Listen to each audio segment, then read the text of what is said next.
பாண்டிய ஸ்டர் சீரியல்ல அடுத்த வர எபிசோட்ல நம்ம தங்கமயில இருந்துட்டு நீ பண்றது எல்லாத்தையும் பண்ணி முடிச்சிட்டமா, இனிமே அந்த வீட்டில் என்னை ஏத்துப்பாங்களா, பழையபடி நடத்துவாங்களா, அவ்வளோதான் என் வாழ்க்கையே முடிஞ்சு போச்சு. அந்த வீட்டில் இருக்கிறவங்க எல்லாரும் பார்த்த பார்வையை நீங்க கவனிச்சிங்களா? ஐயோ, என் ஈரக்கொலையே நடுங்கி போச்சு. எனக்கு எவ்வளோ அவமானமா இருந்தது தெரியுமாம்மா? ஏம்மா இப்படியெல்லாம் பண்ண? நானும் உன் பேச்சை கேட்டதுனால இப்போ பாருங்கம்மா, எல்லாருக்கும் இவ்வளோ பிரச்சனை அப்படின்னு சொல்லிட்டு நம்ம தங்கமயில் வந்து சொல்லிக்கிட்டு இருக்காங்க.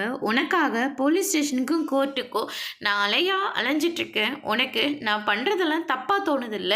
இதெல்லாம் பண்ண வேண்டிய அவசியமே எனக்கு கிடையாது. கல்யாணம் தான் பண்ணி வைக்க முடியும். உன்னோட பிரச்சனை நீயே பார்த்துக்கோன்னு சொல்லி அன்னைக்கே நான் உன்னை விரட்டி அடிச்சிருக்கணும். ஆனால் அதை விட்டுட்டு நான் உனக்காக சப்போர்ட் பண்ணி இங்கே பாரு, என் கழுத்தில் இருந்தது மொத்தத்தையும் நான் விற்றுட்டேன் அப்படின்ற மாதிரி சொல்லிடுறாங்க. நம்ம மயில் இருந்துட்டு இனிமே நீ என்ன சொன்னாலையும் நான் கேட்குறேம்மா அப்படின்னு சொல்லிட்டு மயில் வந்து சொல்லிடுறாங்க. அதுக்கு அடுத்ததான் நம்ம மீனா இருந்துட்டு நேராக மயிலோட வீட்டுக்கு வராங்க. உங்களுக்கு எவ்வளோ தைரியம் இருந்திருந்தா அன்னைக்கு நான் அவ்வளோ தூரம் சொல்லிட்டு போகிறேன், அது எதுவுமே கேட்காம மொத்த குடும்பத்தையும் தூக்கி ஜெயிலில் போட்டிருப்பீங்க. அரசி உங்களுக்கெல்லாம் என்னங்க பாவம் பண்ணா? அவளை எதுக்காக ஜெயிலில் போட்டீங்க? ராஜி மட்டும் என்ன பண்ணா?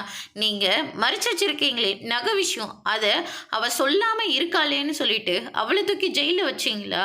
அதை மட்டும் சொன்னால் நீங்கள் தான் ஜெயிலுக்கு போனோம் அப்படின்ற மாதிரி மீனா வந்து சொல்லிடுறாங்க. இதை கேட்ட உடனே நம்ம மயிலும் அவங்களுடைய அம்மாவும் பயங்கரமாக ஷாக் ஆகுறாங்க. அதோட இன்னைக்கான பிரமா முடிச்சிருக்காங்க.